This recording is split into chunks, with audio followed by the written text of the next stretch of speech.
And welcome to another episode of Witch Hat Chats, sponsored by Evermoving We Rise and Moonlight Potions and Charms. Come on in and sit for a spell. I am your amazing goddess host, Miss Nikki Kirby, and we have our wonderful chaos magician. His name is Saul Ravencraft. How you doing, Saul? I am fantastic, Nikki. How are you doing today? I am doing great.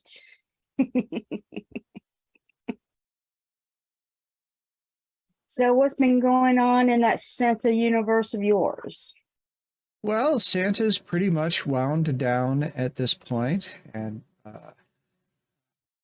we're moving on toward the new year.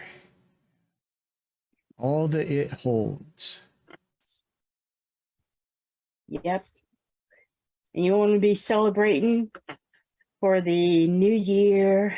Oh, yeah. And having all that champagne. And then you're going to fall asleep right before the new year, right? Typically, we actually, my wife and I tend to go to a place called Pinballs, which is an arcade in town. They actually have 3 locations. And their business model is pretty ingenious. They get classic video games and pinball machines and that sort of thing, and they refurbish them, and they're for sale. But while they're waiting to be sold, you get to play them. And so they have their little electronic card systems on there so that you can go and play with them. The one problem with it is that from time to time, one of your favorite machines goes away because someone bought it, and then you don't get to play it anymore. But they have a lot of classic pinball machines, and we prefer the older ones in general. There's fewer of the newer ones that are fun, but I kind of like the older school. Back toward the 90s and such. I think it was when a lot of them, and there's one that I'd forgotten all about called the Black Hole. And remember that one. It's got that spot where the ball goes down underneath and everything is backwards. Yeah. I'm not very good at it, but it's fun. It's a lot of fun. But it's very retro, and they have a New Year's celebration where you get to go in and they give you like a little spit worth of champagne when New Year's hits, and that's something that we've been doing for the last little while. Not so much parties and things like that, just our own quiet celebration. Now, sometimes I'm working, sometimes I have events that come up around there, but so far not, and once you hit this point out, it's pretty unlikely. So I get to spend some time resetting and contemplating how I'm going to face the new year, how I'm going to transform for it. So, interesting stuff. I'm guessing for you it'll be quiet family time. Yeah, I'll probably be sitting, right in front of the TV with my Daisy dog, getting warm. There you go. Well, that can be the best time. That can be the best time of all. Oh, yeah. I'm not one of those who goes out and tries to be in the big crowds or anything like that. I'm not a big crowd person. Sure. Nope. So I see that you've got your events coming up, your $20 readings. Well, we are doing the $20 readings through the end of the year. All you got to do is go to texasmojoman.com and click on that connect and leave me a message, and we'll get that scheduled with you. And $20 gets you a half hour with me. We can do whatever you want to do. We can do a reading in my setup with my camera looking down over the table, so that it's just like sitting across from me. We can talk about your goals. We can come up with some magical workings, sigils. There are lots of different approaches we can take. I don't do the same thing for everybody. It really depends on what it is that everybody needs. So that's where we start. What are your intentions? It always starts with intention, doesn't it? Also, I am going to be back at Curia Arcanum's House of Curiosities. They are closed today, like many people are, for the Christmas holiday.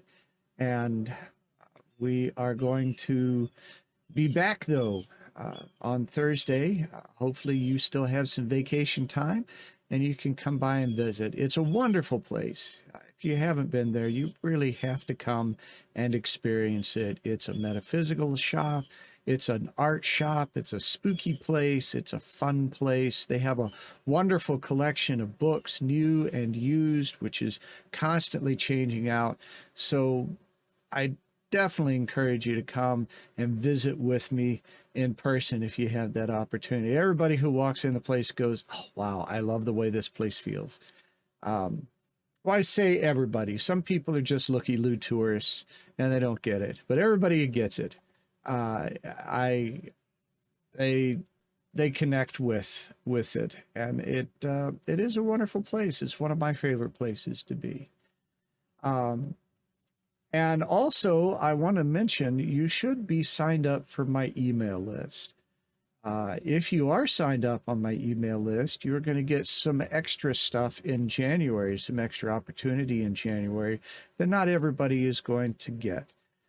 So you'll want to sign up for that. How do you do that? Well, you go to texasmojoman.com and you'll see a spot there under the contact where you can sign up. And if you do, then you'll get some of these bonus opportunities. If you don't, well, you'll never know. You'll never know. And of course, booking things out into the new year. So if you're looking for someone to bring something unusual to an event, whether more on the entertainment side or on the metaphysical side, let me know. I just did a keynote speech for a group of job seekers, which was not something I expected to do. It was someone saw me do something somewhere and invited me to do this. And so I ended up giving a sort of a keynote speech. What I talk about? Guess. I talked about intention, because to me, that is just the foundation of everything. So if you're looking for something like that, if you're looking for something to fire up your imagination, if you're looking for someone to do readings or other stuff, Halloween, I carry Halloween in my heart all year round, and I bet a lot of you do too.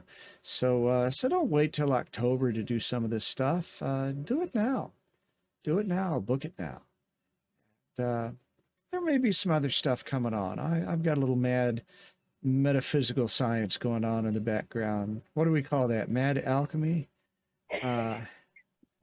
And there may be some stuff coming up out of that. Oh, hell, we're all mad around here. That's right. That's right. Now, what's going on in Miss Nikki's world? Well, with Evermoving We Rise, we are not going to be doing anything until Imbolc. So on Imbolc, we're going to be doing a ritual to appreciate the 3 phases of Bridget. So stay tuned for more information on that. With Moonlight Potions and Charms, we're getting ready for the end of the year sale. And we are still a prize Etsy seller, which means we have excellent products, service, and fast shipping. A lot of our shipping is basically that next day is what we do. We also talk to you usually within the hour. If you send us a message, we will talk to you usually within the hour most of the time. And we have these marvelous readings. Like I was saying, Saul has his readings, and I have the $10 oracle reading where one card can tell you so much more than what most people think. One card can be 3 cards of a tarot reading. So we do have those, and we do have our new items, especially our gnomes that want to be adopted. We have our Appalachian Witch gnomes. We have our New Orleans vampire gnomes. And we also have our cave bat gnomes. And all of them are so wise and so gentle, and they're looking for homes. So make sure you go onto our site and look for them. We also have new products. Well, not new products, they're old products that have come back in, such as our Mama Brigade cross kits. We have them to come back in. And our Papa Legba altar on the go are going to come back in soon. So be out looking for those. And anything else that you may need and you don't see it on the site, hey, shoot us an email. Let me know. And we can be able to talk something about that. So just make sure you go to our site, www.moonlightpotionsandcharms, or hit us up on Etsy, and we will be able to come up to something. So just to let you know about that. Now, as far as Witch Chats, we are everywhere. We're on the go. So make sure you go to TikTok, Twitter, Instagram, Spotify, Amazon Music, Apple Podcasts, subscribe to us, follow us, like our pages, download our episodes. Go to our link tree to find out wherever we are, and go to our website. So make sure you go to all those places. You can find all of our episodes, find out where we are and what we're doing. Right. We want to be in your favorite places. And if we're not in one of your favorite places, let us know and we'll figure out how to get there. Awesome. Yeah, we will. And then what is the big event that we have in January, Saul? Oh my goodness. It's time for Manifestasia, which is, it's going to be better and more engaging, more interactive. And I just can't wait. We've got some incredible presenters. We got Byron Ballard, Star Ravenhawk, Sin Elias is going to be with us, Opal Luna, Star Cassis, and from what I understand, it's kind of unusual to get Star Cassis in an event like this. So that's a special, very special thing. I really enjoyed talking with her when we did. And of course, Emma Catherine, my sci-fi buddy from England. We're blessed with all of their presentations here.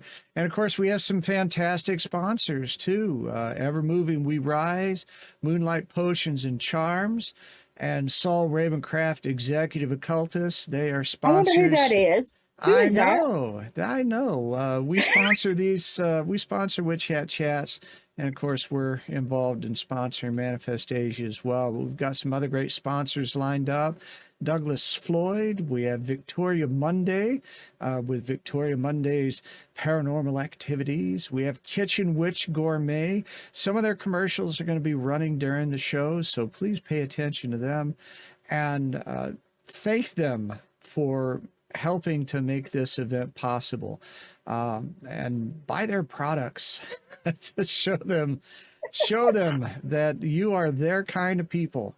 They are. I actually yesterday enjoyed some tea from Kitchen Witch Gourmet, the Scottish Goddess, which I rather am growing rather fond of. And they just have so many amazing things. And of course, if you saw the episode with Janae Marentate, you saw how tea can be much more than a lovely beverage. It can make a difference. So you can buy your tickets right now. Out. Her book is out. Her book has come out. Yes, since that episode, and her book has come out, which is very exciting as well. You can get tickets right now. We've got a link in the notes that'll take you directly to the ticket link. But if you want to browse a little bit about what's going on, you can go to witchhatchats.com. You'll see the spot for Manifestasia 2023, and you can just hop in there and see a little bit about that, and then buy your ticket. Of course, if you want to become a sponsor, there is still opportunity for that, and you can get connected with that at witchhatchats.com as well. There's information about it, and then all you got to do is just hit the button, and we get you going. So looking forward to that. It's going to come up before you know it. It's less than a month away at this point. Mm-hmm. It is. And we're so excited.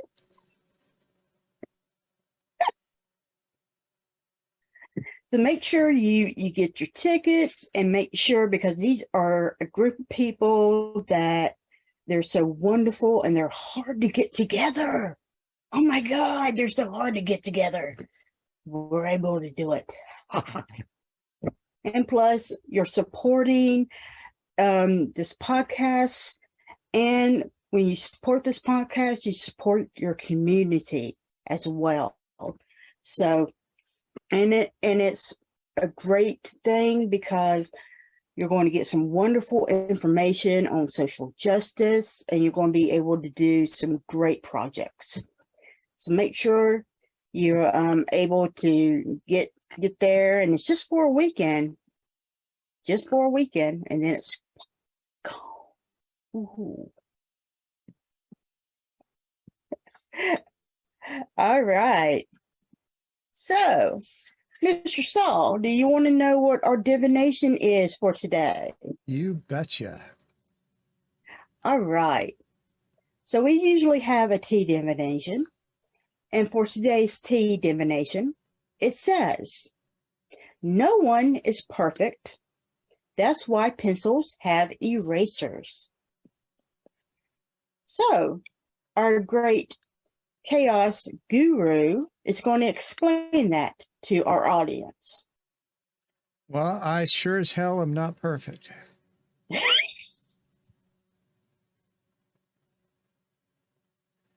And that's about all I got to say about that.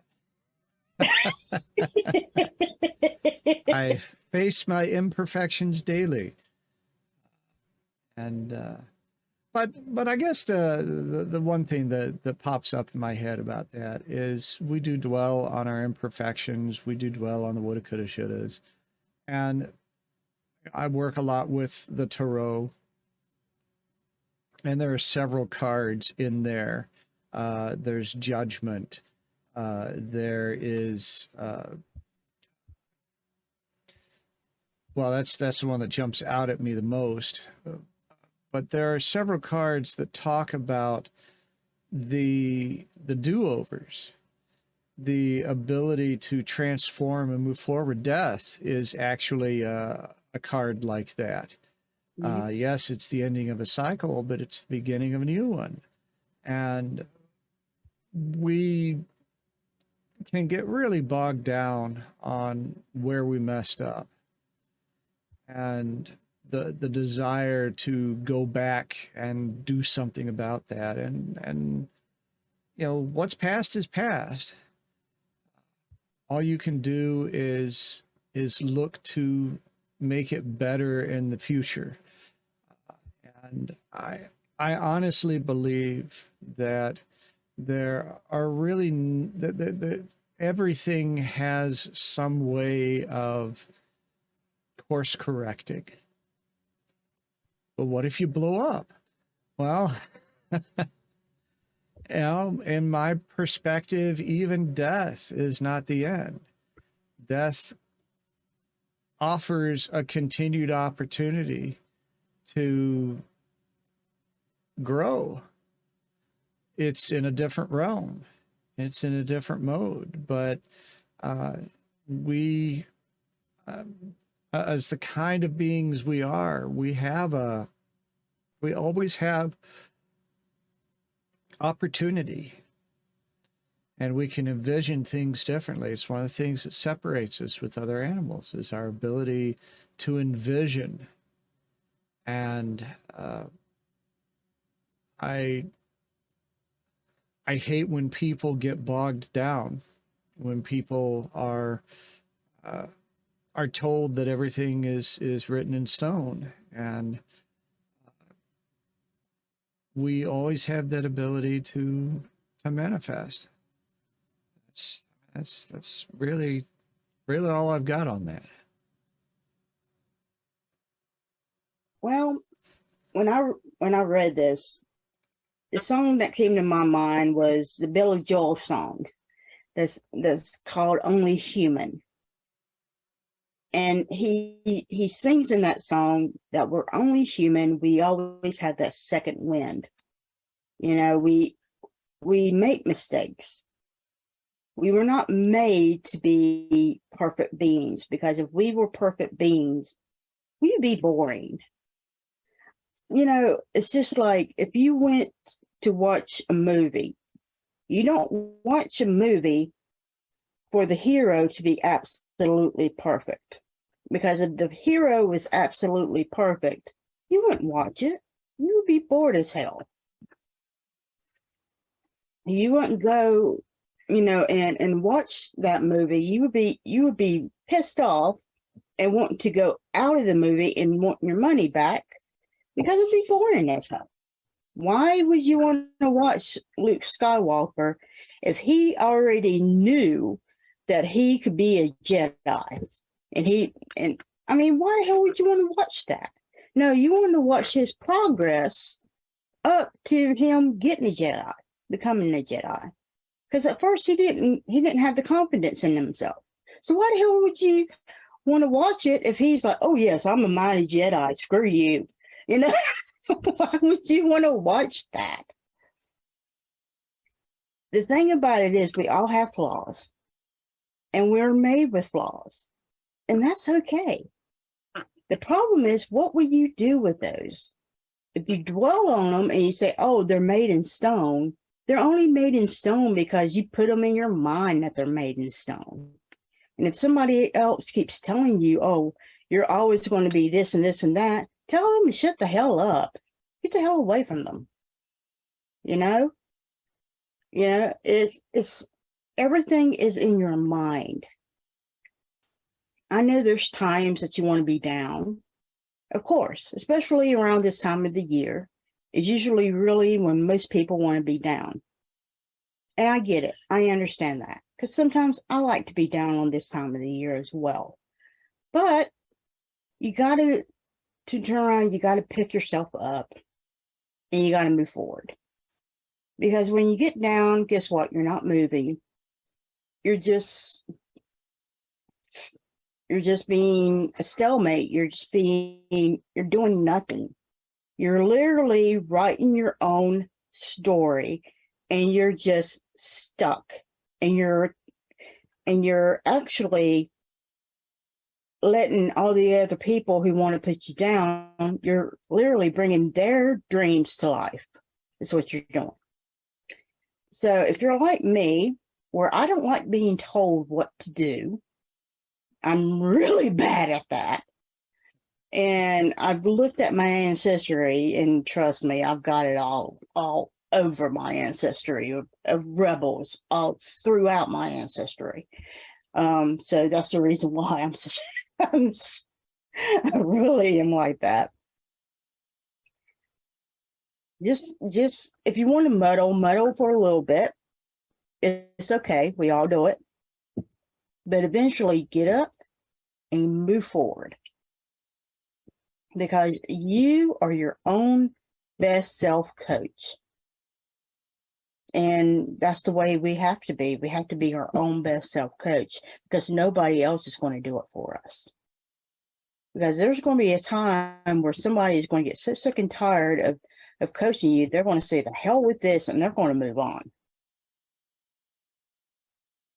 So, like I said, we all got erasers. Well, we can't erase what we have done, but we can make things better, or we can improve and not make the same mistakes again. It's all up to you. It's what we call magic. So get up off your ass and do it. So there's the theme for the day. Get up off your ass and do it. There you go. There you go. Now, you are not going to be able to join us. You've got something that is pulling you away. It was bound to happen. I'm amazed that we've been able to avoid it so far, but we finally hit something where you're not going to be able to join us for the other segments. But can you take us into commercial? I will. All right, so I'm not going to be able to join you for the rest of the show. I know you'll miss me. Oh, but I will be back in the next one. But go ahead and enjoy these amazing commercials from our wonderful sponsors. And you'll be back with Saul and our guest. Have you wondered what spirituality is? Spirituality is limitless, as it does not contain any boundaries on beliefs or practices. Spirituality's most important component is personal experience and allows one to explore it freely. Evermoving We Rise is a spiritual moving tradition, as our name is our lifestyle, because we are persistently rising and moving forward. We realize that everyone's spiritual journey is extremely personal, but more easily traveled with reinforcement. We'll teach you to become friends with your shadow, emerge your authentic self, and give you time and space to develop your own spirituality. And when situations bump back, you'll have the entire community behind you, as we are a magical family who work to sustain each other. Discover the benefits of working within a society dedicated to helping you grow on your personal path. Visit us on our website, Linktree, or Facebook page and discover why we don't fit in the box. Behind the door, you should find the return of the Barebone Trio. See no evil, hear no evil, and speak no evil. Skeletons. This Barebone Trio reminds us not to take life too seriously and shows us the sense of humor we all have. Each one crafted with specific details and are great for the Day of the Dead, your ancestor altar, Halloween, Samhain, Hecate, and the possibilities are limitless. And there is so much more in our wicked store to help you to embrace the power of your own magic. So come on in to Moonlight Potions and Charms at www.moonlightpotionscharms.com and discover the wicked things that ignite the magical passion in you. Kitchen Witch Gourmet is a wonderful way to bring the magic of tea into your world. Kitchen Witch Gourmet is your resource for high-quality loose teas, herbal teas, black teas, green teas, and special blends. Need the perfect pot to brew your tea? Kitchen Witch Gourmet has teapots, infusers, and more accessories to make every brew a pleasure. Check out the Broom Closet for magical tools and custom art for your divine pleasure. Explore the Bath & Body collection for luxurious herbal baths and personal items that will cleanse and clear you head to toe. Join the Tea of the Month Club for a guided monthly tea experience delivered direct to your home or office. Kitchen Witch Gourmet has all you need to perfectly start your day, end your day, and enhance all the moments in between. Behold all the wonders at kitchenwitchgourmet.com.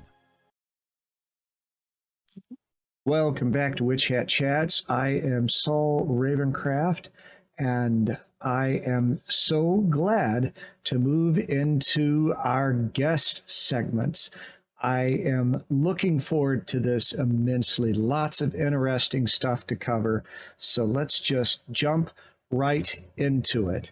Our guest grew up in Romania, immersed in the rich local fairy lore. Since she was young, she apprenticed with her grandmother, a fairy seer and medicine woman, and followed in those footsteps. She is passionate about researching Irish and Romanian fairy folklore and traditions. Her book, Fairy Portals, Where Fairies Meet, introduces these traditions in a way that makes them accessible to everyone. She is also a yoga teacher with an international background in energy therapy, fitness, and martial arts. She is the author of Any Chair Yoga book and DVD and Yoga Fundamentals DVD. Please welcome to the show, Daniela Simina. Hello, Daniela. Hello, Saul. Thank you so much for having me. It is a pleasure and an honor to be here. Nikki expresses her regrets that she was not able to see you in person today, but I know that she will be very interested to hear all that you have to say. Sometimes when we do this, it gets a little weird, but the show must go on, doesn't it? It does. Well, gosh, you've got all kinds of stuff going on, and I kind of want to approach this a little backwards based on the introduction. Okay. And I'd like to start with the yoga and the energy work, which seems like it came to you a little later. What drew you into that? It wasn't really something that came in later, or it did in a certain way, but in truth, it was a going back home or coming back home. I had experience of energy in various ways since I was a child. Growing up, for a number of reasons, I got disconnected. And then one day I had a severe injury that nearly left me paralyzed on my left side. And among the very complex care that I was receiving, yoga began to feature quite prominently in my recovery program. And one thing led to the next. In reconnecting with my own body and using those yoga techniques, the energy aspect, the more subtle aspects became present. So I returned to having those experiences of energy that I used to have as a child. And still on my healing journey, I became more acquainted with healing practices, energy healing practices that in fact reconnected me with things that I had learned from my grandmother as a child. So everything that I had pushed aside for a while as being, this is old folklore, this is not enough scientifically proven. A time came in my life when I had to face the reality and the strength and the validity and the value of those things. So yoga plus energy healing, they came into my life into a newer form. built upon on what I knew from early childhood, and inspired so much of the desire for me to share them, So that experience that you have as a child when you discover a new toy, or you have a new toy and you play with it for a while, but then when you begin sharing it with your friends, this is when the fun and the true joy comes in. So that was kind of my journey going to yoga and energy healing. It was a return to something that I, in a sense, knew. Right. Now let's get a little bit more into this idea of that disconnect, because I think that's something that happens to people a lot. When we talk about shadow work, everybody take a drink. Yep. We always take a drink when someone says shadow work on this show. But when we actually deal with shadow work, this is very much about not banishing things, but honestly connecting with your authentic self. Yes. And it's interesting, the different things that cause us to disconnect with our authentic self. And so I'm curious for you. You say this energy work was a very natural part of things, and then you had set it aside. And it sounds like you set it aside intellectually. Yes. And so I'm very interested in how you feel. What was it that pushed you away from that? And how did you, I mean, obviously you had the healing situation to deal with, which forced your hand a little bit, but I'm sure there were some obstacles in getting back in touch with that part of yourself. So let's talk. What pulled you away, and how did you find your way all the way back? So my pulling back and pulling away and disconnect began when I was probably 10 or 11 years of age, so quite early, when there was a family crisis and seeing my family coming apart. In order not to feel myself directly responsible, I began to cast the blame on others, fairy helpers included. You could have helped me and you didn't. You could have helped my family and you didn't. So I was obviously, too young to fully understand how this world works, and issues such as personal responsibility when it comes to relationships. So that was my escape place as a child, blaming others for things going wrong in my life, in my family. So that created a rift, created a separation in between me and the fairy allies, the spirits that I was working with. As you said early on, my grandmother was a fairy seer, so this is something that I grew up with and I had direct experience with. So that was one thing. And then again, I was 11. About 12, 13 years of age, I wanted to fit. So I wouldn't really want to be that strange kid, that strange girl growing up with folk medicine. So I really wanted to fit with peers, and it wasn't the mainstream to be a fairy seer and to be the granddaughter of a fairy witch. It wasn't. And things, no. Back then, there really wasn't. So, at times people from envy would be like, oh yeah, that's weird, that's a lie, that's not true. And at some point I got tired, I guess, of arguing. And like everything that's been told and you're immersed into for long enough and consistent enough begins to rub on. So this modern, very materialistic, pragmatic view of world begin to make its way in. So by the time I was 16, 17, I would really feel split in between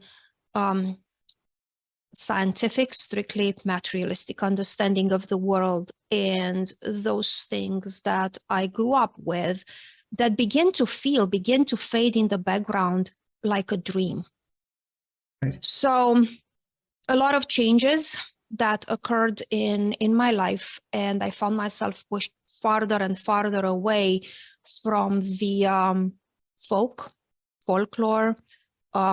The interest was there, but just to study it as, again, lore and folklore, like literature, not really as something to have a practice, a spiritual practice based on. And that's Right. changed when that injury happened. That Right. 180 degrees change, go back home to where you belong, girl. So that was the message.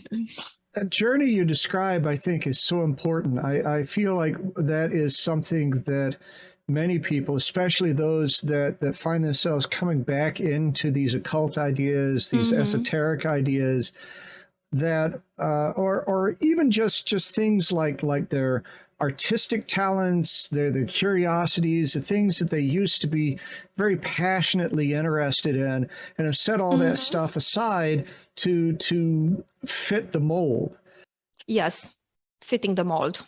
I find that a lot of times as people are reaching back into their authentic selves, they have this kind of discovery like you described, where they go, I forgot I used to do that.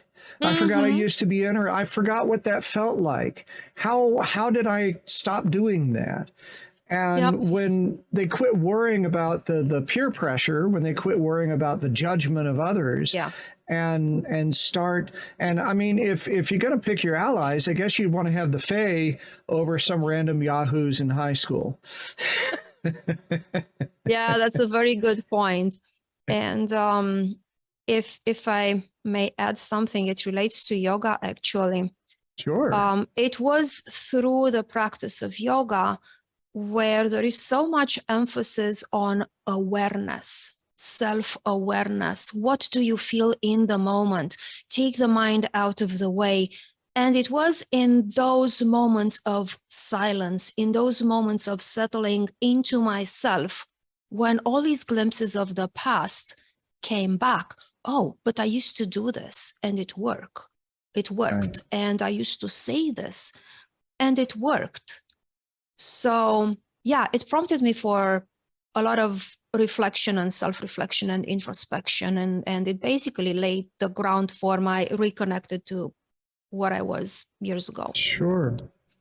Yoga has been one of those interesting areas for me. I've gone to a yoga session or two, but I always feel so awkward and out of place.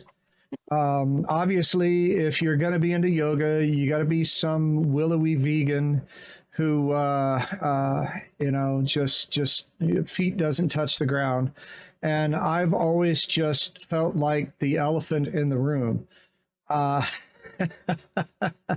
on the other hand, I discovered that Aleister Crowley had a connection with yoga and introducing yoga into the Western world, and that intrigued me because Crowley is one of the people that fascinates me. I think he's someone who is vastly misinterpreted and misunderstood. He was a very flawed individual who brought truths, and I think that's true of a lot of people, a lot of artists, and a lot of people that get outside of the mainstream. They tend to be very imperfect people, but somehow the universe works through them. That intrigues me about that story. Now, we were talking earlier about while we were doing all of our tech checks and things like that, about yoga, and obviously Crowley was not the one who discovered yoga. You were telling me about someone else in was it Belgium? Yes, I was mentioning André van Lisbeth, who's work was instrumental to introduce yoga to the Western world. And something more, he made yoga available to everybody, literally everybody, child or adult, whatever the age, as long as you have the ability to get on the floor and get off the floor, here's a book that will help you put together a yoga practice that is greatly beneficial for yourself. So he made it available.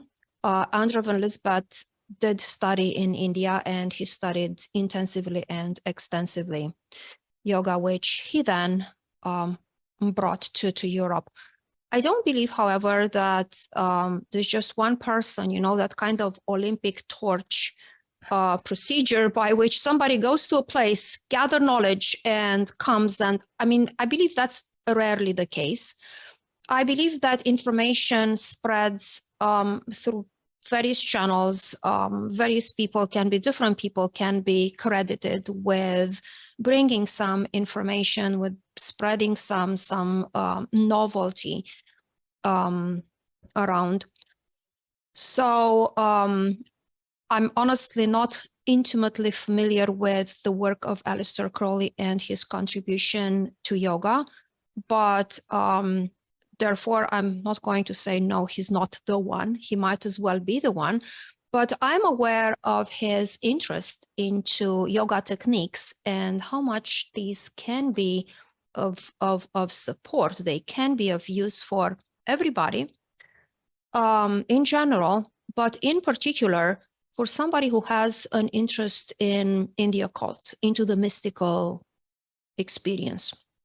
Yoga per se, before getting super sophisticated and complex in terms of how deep can you pretzel into a pose, that was not really the initial goal.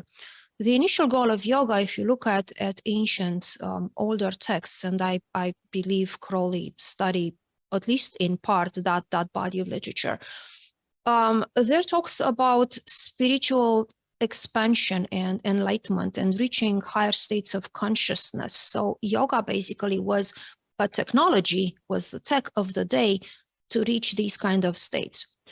There was no need for sophisticated computer equipment. There was no need for sophisticated programs to alter your brainwaves.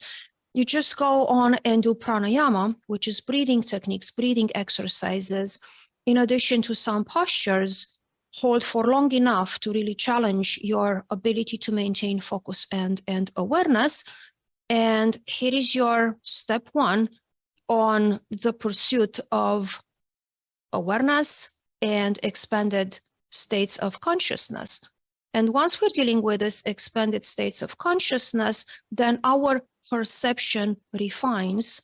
And when our perception refines, we can perceive things that are not so easily perceivable by those who don't really have the training. Or some people have those abilities naturally, but for the vast majority, it is something that we cultivate. We all have the hardwiring for the mystical experience, for perceiving, seeing the fae, if you will. But in some of us, there's a little bit more work in order to polish, to refine that sensory perception. So, and I think Crowley really has a merit in popularizing these ideas and this tech to his audience. Okay. So what would you suggest for someone that feels old and fat and awkward walking into a modern yoga studio? How do they connect with a yoga practice? Okay. First of all, I would suggest for them to spend less time in front of the mirror and less time inside their heads, because obviously the discourse they're telling to themselves is limiting, and it might be a matter of perception rather than some sort of truth. Second, yoga, as I mentioned before, was not initially intended for pretzeling. If you're super flexible, you probably don't need more yoga to train your flexibility. If you're flexible, super flexible, but you have anxiety problems, and again, I'm not stepping into the medical prescribing here, because if you need medical treatment, please go and seek medical treatment. But yoga has been more and more endorsed by health professionals as means to help people suffering with anxiety and depression. So there is something there. And in approaching a yoga studio, don't set up on your quest with the idea, I'm not flexible enough. If you're flexible, you don't need to work for flexibility. Go there because you are inflexible and you would like to develop some. Different from like a sports that involves competition and the need, oh, if today I bend forward 10 inches, tomorrow I have to bend forward 11 inches, and after tomorrow 12 inches, so the progress is measurable. Yoga is about what state of quietness, of well-being can you achieve while on the mat, regardless how far you can fold forward. So it is a place that the space of the studio is the one where you go not to compete, but to explore, and to explore your own body and acknowledge there are limitations, and be okay with the fact that there are limitations, and lovingly embrace who you are for what you are, and enjoy the practice to whatever extent you can get yourself into it. Focus on the quality. Yoga is not about aesthetics. Yoga is about how do you feel like, not how do you look like while in the pose. So that's what I would say is a realistic approach to the yoga practice. So, yeah. Now, your books and DVDs, are they designed for you? You described how the gentleman in Belgium had created something that seemed like a solitary exploration of yoga. Yes. Mm-hmm. Is that something that your works promote? Is it possible to have a good, useful yoga practice without having a guru moving your elbow and such? Yes and no. Okay. So fair enough. Whenever you have, the idea of guru generally doesn't really sit well with me. Maybe because I don't really like to be taught exactly what to do. However, there is a place and a space in everyone's life when you have to follow instructions. And for somebody who's not so keen of learning from books, or who's just learning from books is not their learning style, we're so varied in our learning styles, then having somebody who explains it and someone who actually does the physical adjustment, somebody who has like less keen body awareness, let's say following an accident where they cannot really tell how far their elbow is rising. So it's good to have someone, to help you. However, this is why I also created the DVD, where seeing the person moving may facilitate the understanding and replicating the practice probably better than you can do with a book. To dial back a little bit, when I wrote that book, I was just coming out from my own time as being incapacitated due to that neck injury. It was a cervical spine injury. And everything that I learned through trial and error and self-discovery, and basically with Andrea Van Lisbeth's books, helped me distill that program that can be done by anybody using a chair. So the name of the book is Any Chair Yoga. It can be really done on any chair. And the reason why I used the chair was I couldn't go down on the mat. So my injury would not allow me to go all the way down on the floor. Or once I was down, forget about getting off the floor. So the middle ground was the chair. So the middle ground was the chair, and the whole practice revolves around the chair. In working with that, it came to my mind that a whole lot of people can benefit from it. I wasn't the only one who, for one reason or another, cannot get down on the floor.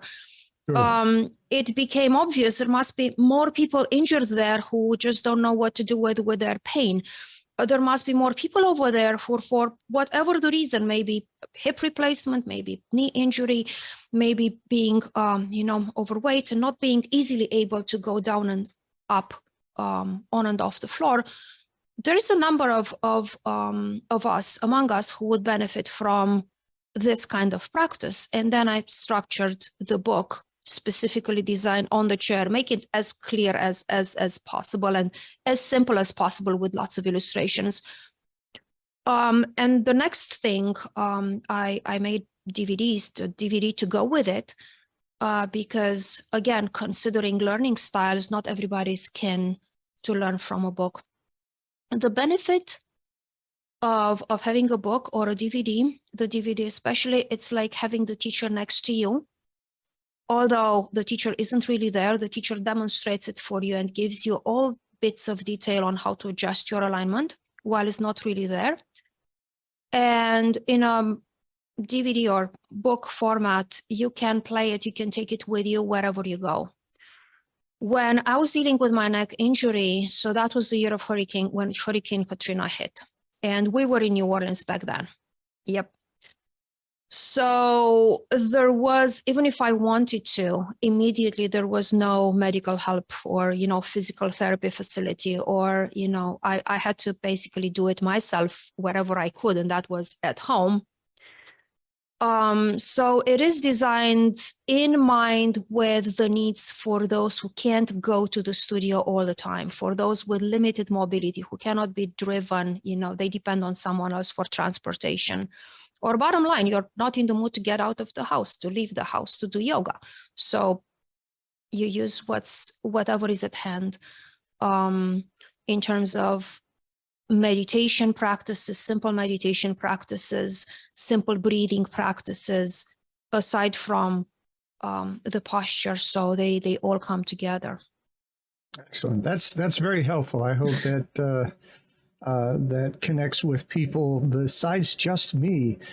We're going to have to step away from this conversation for right now and hear a word from our sponsors. When we come back, we're going to step into the fairy lore and we are going to go deep. So listen to these important messages. We'll be right back with Witch Hat Chats and Daniela Simina. I'm Saul Ravencraft, co-host of Witch Hat Chats.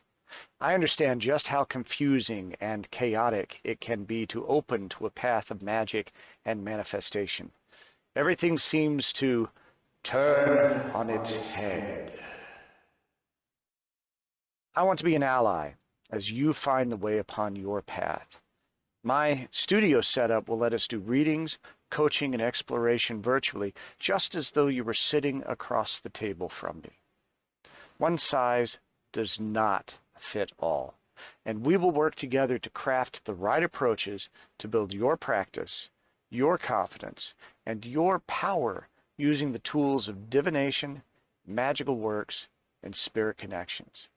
It's never too late to embrace a new path and emerge empowered. Go to TexasMojoMan.com and select Contact to begin. There's a message now. Let's get started working on your very good fortune. Are you drawn to the shadowy path of the paranormal? Is spending the night in a haunted house your idea of fun? Then you will love Victoria Mundae's paranormal activities. paranormal explorer Victoria Mundae has created 6 volumes of fun for those who are truly spooky at heart. Each book is filled with pages and pages of creepy coloring sheets, preternatural puzzles, weird word searches, and more surprises to keep little hands and heads busy. Older kids at heart enjoy them too. Collect the whole set and experience hours of frightening fun. Victoria Mundae's Paranormal Activity Tip are available through Amazon. Order now.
Welcome back to Witch Hat Chat. Saul Ravencraft here. I am talking with Daniela Simina. Nikki had to step away, but we are pressing on. In our first segment with Daniela, we talked quite a bit about yoga and energy and working with bringing things back into your world that you stepped away from. But now we are going to get into the fairy lore. Which was something that you stepped away from for a while. I did step away for a while, in a sense, and never stepped away from it in another sense. So to clarify, I stepped away from really believing in the magic presented in the fairy lore. I stepped away from fully embracing the possibility, the reality of fairy phenomena, while still remaining a great fan and avid reader of fairy lore. Just the perspective, the mindset in reading, in approaching this lore had shifted. And fortunately, it wasn't a forever shift. It was like a temporary disconnect. Sure. And I relate to what you're talking about there. I'm someone who has had an interest in this sort of thing. My explorations into the occult have demonstrated to me over and over again that the things that I thought of as just fantasy have got more going on there. And yet, even though I look at fairy lore, I accept the idea of these realms and these beings.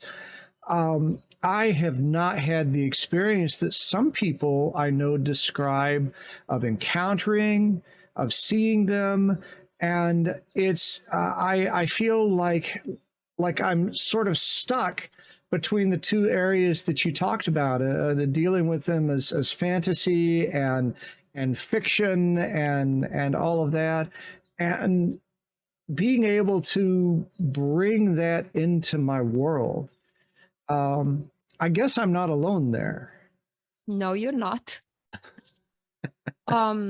So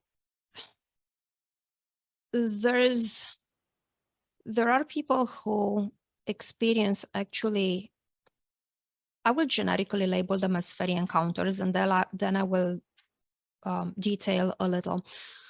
So there are people who do experience fairy encounters and don't know how to understand them as such. So they don't have the reference. Therefore, they either dismiss it or believe it was something else. And there are those who although believing in the reality of fairies, fairy beings, and wish to have an encounter, they don't get it. They don't experience it. One of the reasons is we tend to rationalize out some occurrences and not seeing the fairy element in them because we have rationalized it out. This is not to say that everything that happens is fairy related or is otherworldly in origin. But oftentimes we experience things that defy science, that defy any kind of logical explanation. So that invites thinking to whom you can attribute what's going on, what you have just experienced. As far as the second category, not knowing what to expect, reading, let's say, one certain type of fiction that will describe a certain type of fairy encounter, we build expectations. And we built up maybe the expectation that a fairy has to look in a very specific way, and it has to come and, you know, materialize or manifest like a 3D, you know, person, blood and flesh person. And only then you would recognize it as, and introduce themselves by first and last name and tell exactly where are they coming from. And then we would be able to, oh, now I know I have encountered a fairy. The truth is, reality is far more nuanced than this. Back to what we discussed previously about yoga and sensory refinement, to what we commonly would term extrasensory perception. Every person is slightly different in the way they perceive. It goes also back to learning styles. Some people are more auditory, some people are more visual, some people are kinesthetic learners. They have to do and participate somehow with their body, you know, to really internalize the experience. Some people are clairaudient. They perceive, they hear, whether they really hear outside themselves or inside themselves, a voice they recognize as not being their own voice or their own thoughts. Fairy, they do have the ability to communicate in this manner, like telepathic communication. So occasionally they may speak directly to the mind. I had that happening, and I, you know, did reality checks and confronted the experience against, compared it against other people's experiences, and they matched. There are people who can see. And sometimes the seeing can range from really encountering someone who you cannot tell apart whether they're a real person or an otherworldly being, to seeing like vague contours or luminescent type of bodies, more like vision as opposed to a very concrete type of being. Right. And your grandmother was one who saw, yes? Oh, yeah. She saw, and I saw them. So I saw them when she saw them, and I saw them independently from her seeing the fairies. Wow. So yeah, that was like my first experience, like really seeing the embodied being. And that happened. And then as an adult right now, I had more of the experience of like vision. So less than 3D, but it's more like a fleeting, less, not fleeting, but less material type of presence. And I'll make a parenthesis here. Seeing fairy beings, it's not necessarily related to any kind of neurological dysfunction or brain pathology. Same as not every pathology defines a person who sees fairies. So this is not to minimalize any kind of pathological aspect and tell, well, you don't really need treatment because what you're seeing is very natural, you're just seeing fairies. That would be a very dangerous approach. So, but I was reading a book recently, Emma Welby, a book that I'm using for my current research. And she mentions there about more and more psychologists and psychiatrists acknowledging that what shamans, that part in the book was talking specifically about shamans and fairy witches experiences, they were, by all standards of the medical profession, they were people with in the fullness of their faculties. So there was no sign of cognitive or processing impairment to signal pathology, and therefore place this fairy experiences in a different area other than mystical. So that's that. And this is what I'm talking about. So I'm talking about the visionary mystical experiences. I'm not talking about the pathological aspects, which are Right. very serious and need appropriate care and treatment. Sure. So back to what I was saying, I was told and trained and learned in time that fairies can communicate, and they would communicate in dreams. They would communicate in meditation, so-called meditation and journey meditation, ding, ding, yoga practices again, where you learn to meditate and you learn to be aware of what you experience in this mildly altered state of consciousness induced by breathing practices. And that is a space where you can have fairy encounters. And that is a space where you can, it is mentally, but it's also beyond the mental analytical faculty. That is a space where we begin connecting with these beings. And then from there, gradually the experience transitions into awareness, into regular states of consciousness and awareness. Right. Working state of consciousness and awareness, I wanted to say. Right. Now let's talk a little bit about the fairy realm and the kinds of encounters you might have. I'm guessing the fairies are not all Tinkerbell. No. My first encounter, my first vision, my first perception of fairies was of actually really tall beings, something like 6, probably 7 feet tall, very luminescent, like an aura, like radiating around them. There were times when I could see more of their facial traits and sometimes less, but it was this glow and this height. They never appeared with wings, which is not to say that there is no such thing as small fairies or there's no such things as winged fairies. What I'm saying is that in the region and in the culture where I grew up, they didn't have these features like small proportions and wings. I met fairies looking like children, and one of them really appeared like a regular child. At the very first impression, I was about 8 or 9 when that first happened. So at the first encounter, I didn't know that it wasn't a child like myself. I realized it later when trying to interact, and it was acting different than a child such as myself would interact.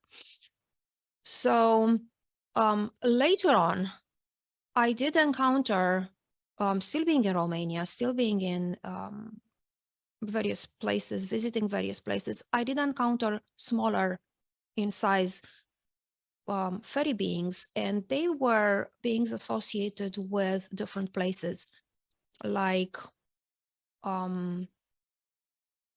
nature spirits, not really nature spirits, but spirits of the place or of a certain natural feature.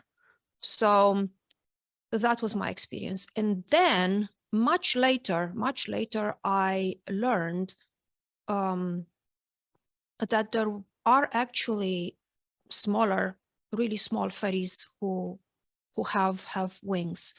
And I'm not discarding or dismissing the possibility. I do have smaller size fairies right here where I live, on the grounds in that behind my house. And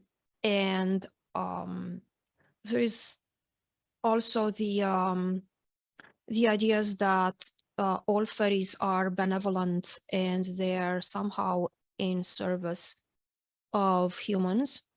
And I have to say that I'm not into this anthropocentric view that places the humans above all things and making us the pinnacle of everything, and all the other beings in nature has to bow down and serve us.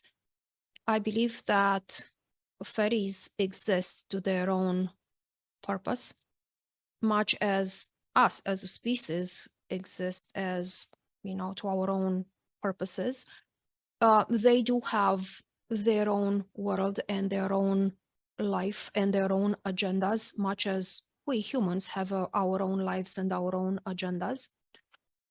I do believe the relationship with the fairies is symbiotic, which means symbiosis. When one part thrives, the other part thrives as well. So we thrive together. When one part fails to thrive, it will negatively impact the other side, which again, my belief, could explain why there is an increase in interest on the fairy side in interacting with humans, as much as we see this emergence and re-emerging on the human side of an interest, like a rediscovery of an interest for getting to know the fairy lore, getting to connect with fairies. So both of us began to reach more toward one another. And I think this is really important because some of the fairies, categories of them are deeply, deeply connected with places and with environment and with land, fertility and abundance. When I'm saying this, I have in mind the work of Kveldwulf Gundarsson, who wrote extensively about Norse Germanic magic. I have in mind the work of Catherine Heath, who also explores in-depth heathenry and Norse beliefs about elves, about the Alfar. And all these resources underline the importance of the land wits, the land elves, who influence to the largest extent the quality of what grows and what happens on the specific land. In Norse, in Germanic lore, there is a lot of evidence that speaks of benevolent action from the Alfar toward the humans and supporting farmers, helping farmers. But there is also there are also expectations. As a farmer, you are there to leave offerings, to cater, to tend to the relationship that you have to the fairies. You can't just be there and demand, hey, I want this, I want this, I want that, because you're not entitled. So this is a collaboration, is not a one-sided, I want to take everything and give as little as possible in return.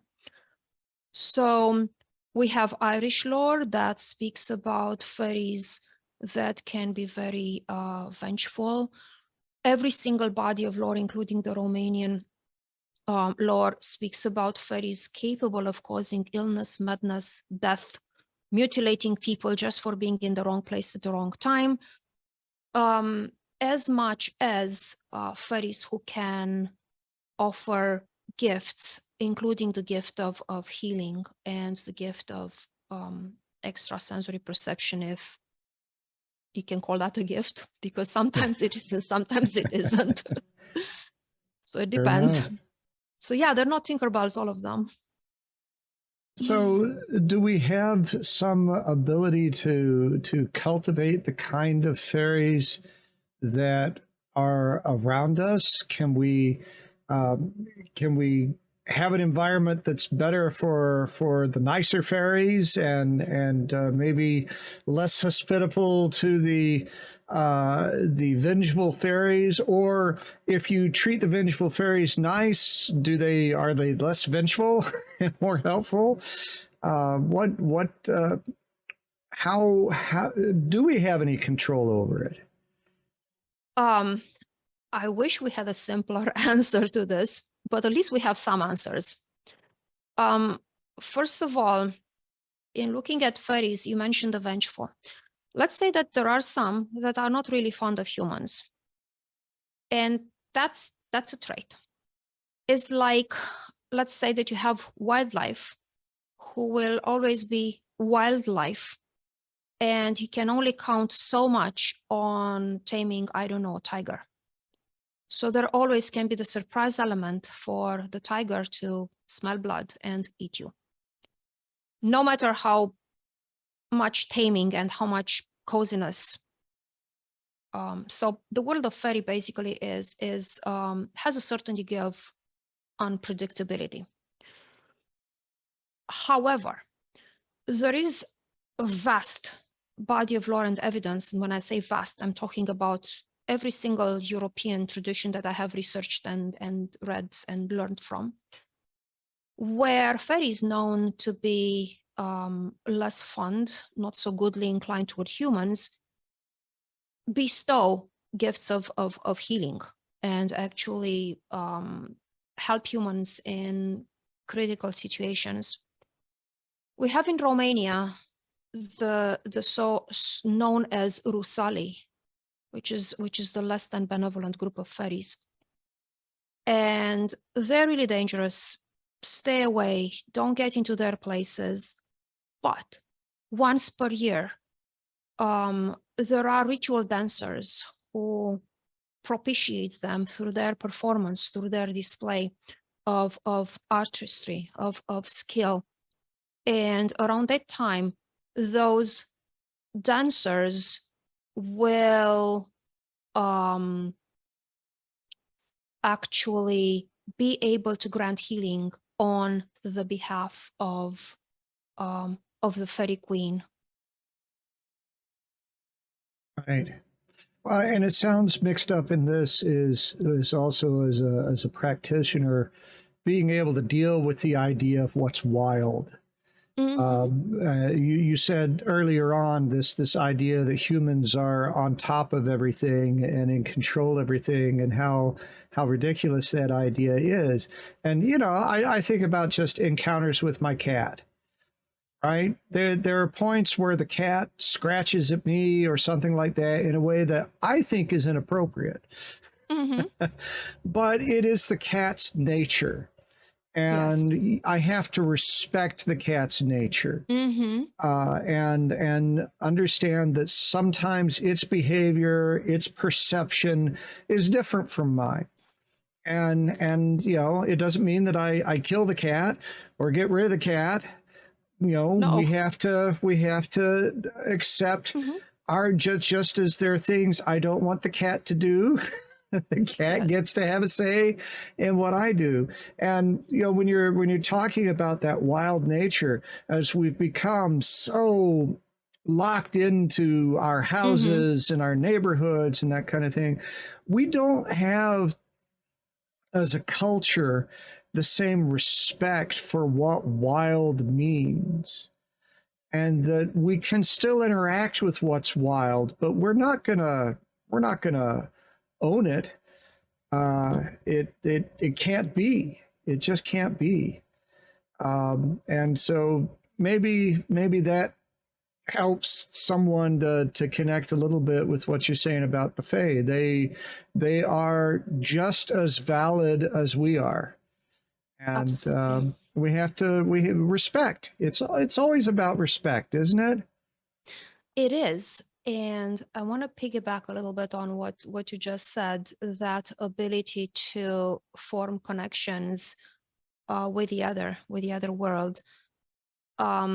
Connections where the filter, or not the filter, actually the connector, would be respect, mutual respect. Fairies, they do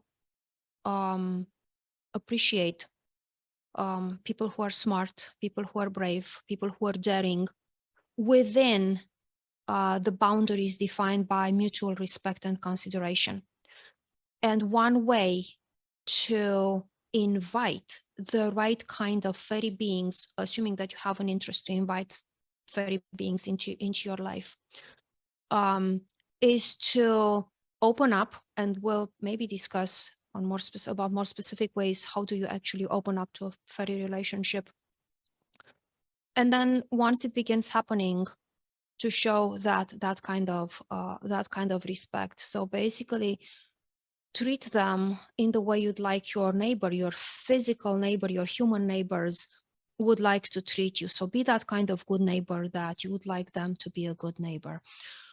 There are filter-like protections there are that one can use to make their home, their immediate environment, and their person, so to speak, to change that level of vibration, to make it appealing and resonant with certain beings and not so much with others. So this is one way to kind of discern who's coming close. With a caveat, there are, among fairies, there are beings who, for I don't know what reason, they have they took an interest in a certain person, and they're insisting and adamant that person to begin working with or working for them. It's kind of a very blurred line, working with and working for, when we're talking about fairies. So, and they will keep pressing, and they will keep insisting. And sometimes there are ways to back out if you don't feel inclined to pursue such a path, but that should be done also nicely. And sometimes it's like, yep, well, there's no other way other than for me stepping in and stepping up and getting into this partnership, which was my situation. And something that you may not know, it's kind of a surprise, I have a second book coming out. So aside from Where Fairies Meet, parallels between Romanian and Irish fairy lore, I have a second book, and I'm waiting for Moon Books to give me the publishing date. And that is A Fairy Path, the memoir of a fairy seer in training. And that would be me apprenticing with my grandmother, the whole history of my upbringing as a fairy seer and growing with a fairy seer and a medicine woman, through the point of the disconnect that we mentioned and into the point of reconnecting. Wow. So that's about to, I'm waiting for Moon Books to tell me when exactly it's going to be released, so we can talk more about that. How exciting. Yeah. We're going to have to take a pause here and listen to some exciting words from our sponsors here. So pay attention to everything here. I'm going to be right back here with Daniela Simina. We're going to get into our witches cabinet, which is your homework. And I think we're gonna talk about opening that door to the fairies, if that's what you want to do. And perhaps she'll also give us some idea of how to keep those boundaries, if that's what you choose to do. So hang on, we'll be right back. The Witching Hour is here, and new magical products arrive at Moonlight Potions and Charms. And what appears during the magical hour? Our mysterious triple goddess Hecate key necklace comes in 2 sizes, perfectly aligned with her wheel, so her devotees can find their way through the darkness. The handsome hand of God statues, believed to be protective talismans of luck, fertility, abundance, and good health, come in black or white. One of the best ways to bring your ancestors with you, no matter where you go, is our traveling ancestor altar on the go.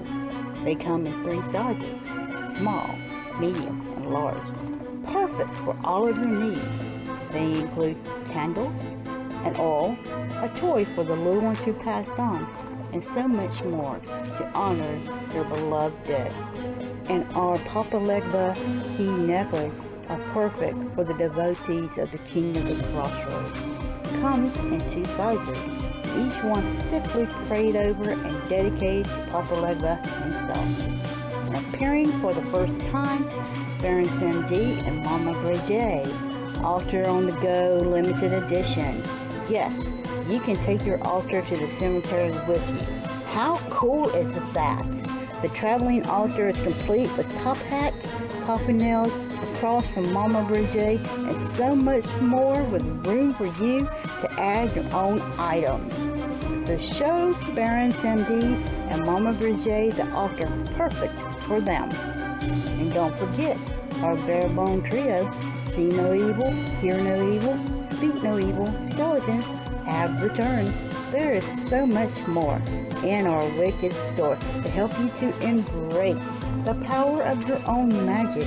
So come on in to Moonlight Potions and Charms at www.moonlightpotionscharms.com and discover the wicked things that ignite the magical passion in you. Anybody can tell you what is on a tarot or oracle card. What matters is seeing beyond what others may not be able to see and help the client to uncover what lies in the mist. What do readings from Moonlight Potions and Charms do? Wednesday I did this ancestor reading and it was an amazing reading. And it was a detailed reading. And I remember talking to this customer's ancestors, and it was so delightful, and he wanted some questions to be answered about the magic in his family because he didn't know, and his family was mostly like most of our families are. You know how everything is like hush hush when it comes to the magic in his family, and he wanted to know who can he actually talk to about the history of the magic in his family. And I was able to give him specifically who he can go to talk to about that, what particular deity he can actually go to be able to help him with this. And it was just an amazing reading, and talking to his ancestors, they were such a delight, and they told me so much about this customer. It was just an absolutely wonderful, wonderful reading for him. And I was just so happy to be able to give him this wonderful reading. It's really amazing to be able to give people these readings, these products that's really going to help them, and be able to give back to the community, because this is what Moonlight Potions and Charms is about. We want to help you to embrace the power of your own magic. That is what we are all about. It's to help you to do that. Book now and allow our wonderful staff to take care of your spiritual reading needs. And there is so much more in our Wicked store to help you to embrace the power of your own magic. So come on in to Moonlight Potions and Charms at www.moonlightpotionscharms.com and discover the wicked things that ignite the magical passion in you. Welcome back to Witch Hat Chats. Saul Ravencraft here. I am talking to Daniela Simina. We've been talking about energy and yoga and fairies and some wonderful stuff. Some things that may have been at your edges, and hopefully you'll be inspired to look a little bit more closely at some of this. Now, of course, in our Witches Cabinet segment, we always try to explore ways that people can interact with things more directly. And so I guess there's two ideas here that we might want to explore. That is for people like me that would like to open this door more and bring more fairy connection into their world. And I suppose that we should also talk a little bit about people that are less comfortable with this influence in their world. And as you said earlier, how do we nicely decline that connection and say thanks but no thanks? So what do you have to share? So I'll begin by addressing the situation when somebody's really, really craving that relationship with fairies. First of all, I would like to sit down with a question and ask yourself, why? Is it just curiosity? Is it something deeper within you that invites you to want for such a relationship? So sit for a moment with that question and see what answer do you get, because that may be also pointing out to what's blocking you from having the experience. It might be a level of skepticism, let's say, hold at your conscious level that, as I mentioned earlier in the talk, it may prompt you to discard experiences that could be related to fairies, but you just fail to recognize them as such. So that's one. In this regard, I would say becoming really conversant with techniques of meditation and self-awareness are fundamental.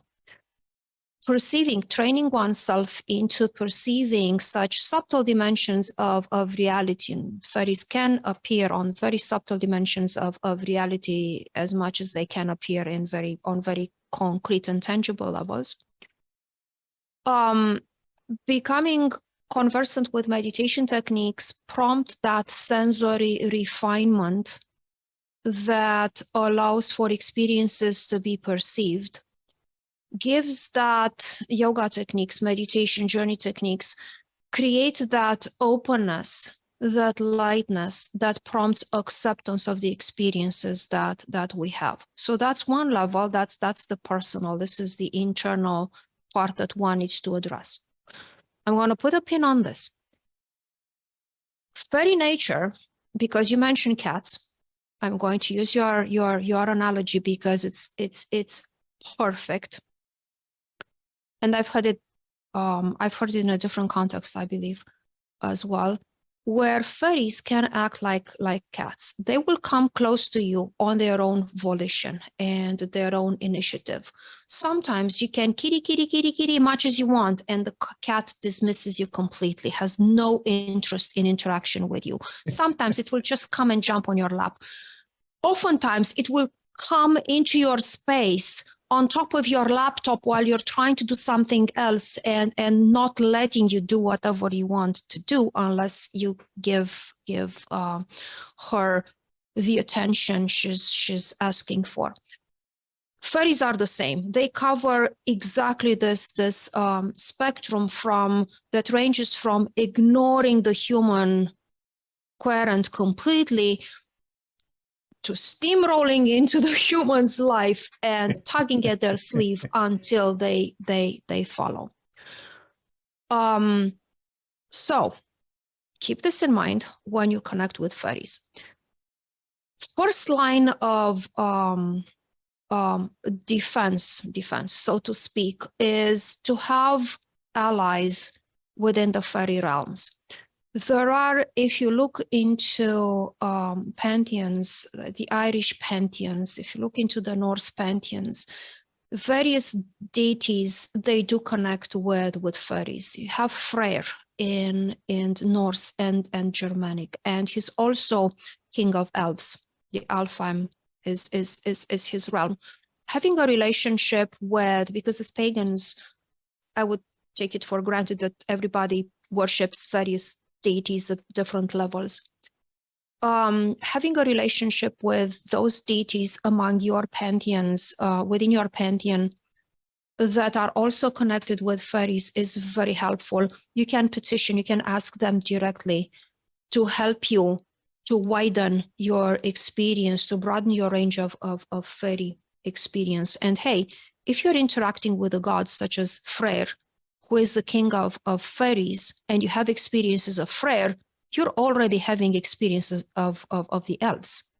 You're just experienced their king. You may not be experienced like a broader range, but at least you're already interacting with one exponent of that culture, of that type of beings. This aside, begin by connecting with the fairies that are of your own home. Every house in every culture that I'm aware of has its own house fairies, its own house spirits. And there's nobody who wants for things to go well in your house. There's no one closer to you more than the spirits of your own land and your own house are. So it is customary to leave offerings for house fairies.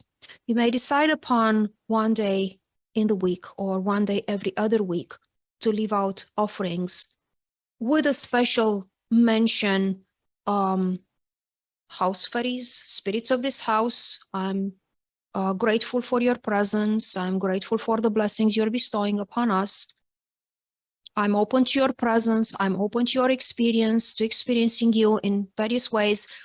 Receive the offerings and leave out a little bit of fresh water. It's always appreciated, and some baked goods from across Europe.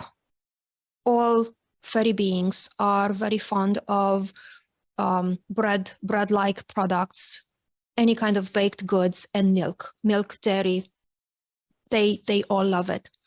Fresh water, nobody would say no to fresh water, fresh fruits, fresh vegetables. And the portion can be, I was looking around if I have something to kind of show how small a portion can be. A portion can be relatively small. The fairies, not necessarily because they are small in size, but we are talking here about energy, sampling energy. Anything that it's small on our size, that energy can have a different dimension from their perspective. So they would come and they appreciate the offering. And again, then look for signs. What does it mean to look for signs? Watch your dreams. If you are in tune with specific divination tools, after you leave the offerings, cast some runes or draw some cards and see how the offerings were received. What exactly are you expected to do more, if anything, in order to begin gauging into that presence, into their being around? I mentioned dreams, I mentioned divination. Look for tangible signs. You may find things misplaced. You may find, like your keys you just left on the table, you turn around and they're not there anymore and you're alone in the house. So again, you're going to make more offerings and thank you very much. That was a really good joke. And then surprise, surprise, the keys appear either right there in front of you or somewhere else where they were not supposed to be whatsoever. Not look outside. So if you're living in an area that you have a yard, no matter how small, a patio, leave something for the spirit of the land. Pouring water. I'm not a big fan of pouring alcohol indiscriminately all around because that would hurt the plants. And if animals are around that would drink it, that would be harmful for them. So if you're making alcohol offerings, careful where you pour them. But leaving out fresh water, that's not going to hurt anybody. Pouring it by a tree or a flower with a specific intent for the spirits of this land, for the fairies in my land. This is my offering. Watch for signs. Not every hawk landing on your fence is a sign of a fairy presence. But if you've never, ever seen hawks in your area, and all of a sudden you make an offering and 30 minutes later there is one resting there, so it's something unusual, something that strikes you as obviously odd, then you might considering that in response to your intention, there is a sign that it's been heard. Fairies are shapeshifters. Every single body of lore acknowledges fairies as shapeshifters. They can appear in form of humans. They can appear in form of animals. So you never know. So when you have animal and bird presence that they're not part of the local fauna or they're unusual for the given time of the year, then you might consider that's a different kind of presence there. And last but not least, meditate. Start simple, just closing the eyes, coming to awareness, and invite the fairy guide that's most suited for you at this time to appear, and see what do you get. If you have the clear sense of a presence, or even if it's a fleeting sense of a presence, there is said, again, coming from across several body of lore and folklore, fairies don't lie.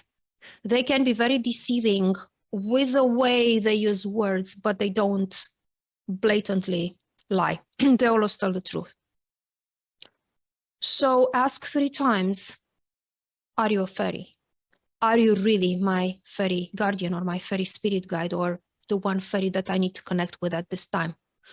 And if you get 3 times consistently the same answer, then that would be probably safe to proceed and leave offerings to that fairy being,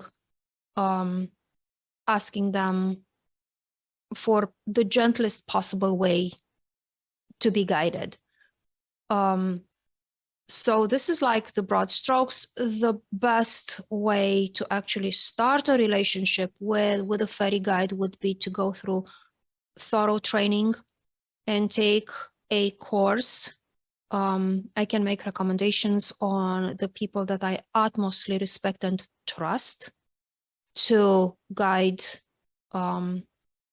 through a class, through a full course of preparation about working with fairies. But as a place to start, putting out offerings, inviting the presence of those fairies who are kind and goodly inclined toward me and mine. Keep the house clean. Use appropriate herbs. For example, I know that the fairy beings that I work with really love roses.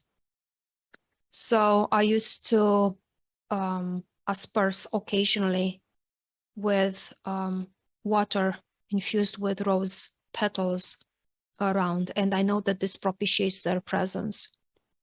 Mine also like mugwort. Mugwort is known as a very, very powerful protective herb that would keep malevolent spirits, including fairies, malevolent fairies, away. So my water that has rose petals also has a little bit of mugwort. It's like a mild, pleasant smelling infusion. My particular fairy allies like that, but again, not everybody, not every kind of being likes it. So that gives me a filter-like protection in my environment, is becoming suitable for those who resonate with me. Right. So, well, that's all very helpful. And obviously, anyone who wants to go deeper definitely wants to read your book and keep up with what is going on.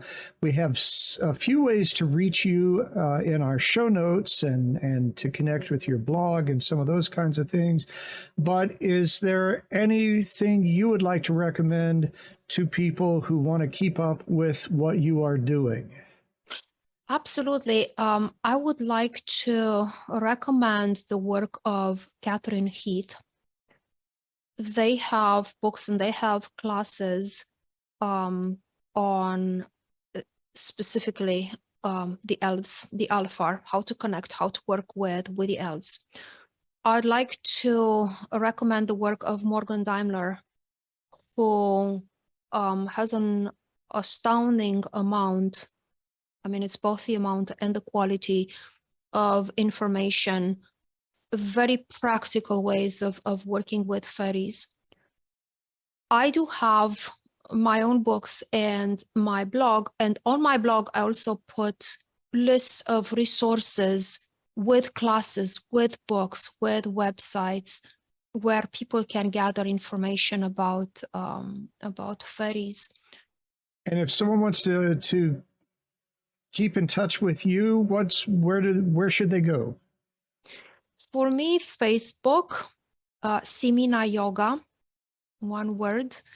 All my events, everything I do publish appears there. Whispers in the Twilight on Blogspot. That is my blog, and I post there regularly. No worries, there's no letter that you would be caught into and then receive tons of mail. You go there as you please. And there is my website right now under construction, siminayoga.com. But the blog and Simina Yoga on Facebook, you can, and I have a YouTube channel, Whispers in the Twilight, and Daniela Simina, so you can find me under both. Excellent. Well, thank you so much for your time today, Daniela. This was a wonderful conversation. I feel like we could talk all day, but alas, our time is limited. But I look forward to seeing you again. I wish you very good fortune. Thank you for being on the show. Thank you for having me. That was a pleasure, greatest pleasure. Thank you. Well, that is all for our show today. Witch Hat Chats is taking a brief pause because of all of the holiday stuff going on. And you're going to be busy anyway. But do join us in the new year when Nikki and I are going to be chatting with Alan O'Connor. It's going to be back into astrology and all of the wonderful ways he helps us to connect with that. On behalf of Nikki, I want to remind you to get your vaccinations, your boosters, support each other, and keep your furry babies, your family, your friends, and yourself safe. Have a magical week. I know some people who like to chat. I think they're witches, how about that? And every Sunday at 12 o'clock. And if you're hurting, they're willing to talk. Nikki Kirby with that black stone. I agree, Evermoving We Rise. Life and soul will the beautiful mind. I give you blessings under moonlight. I know some people who like to chat. I think they're witches, how about that? And every Sunday at 12 o'clock. And if you're hurting, they're willing to talk.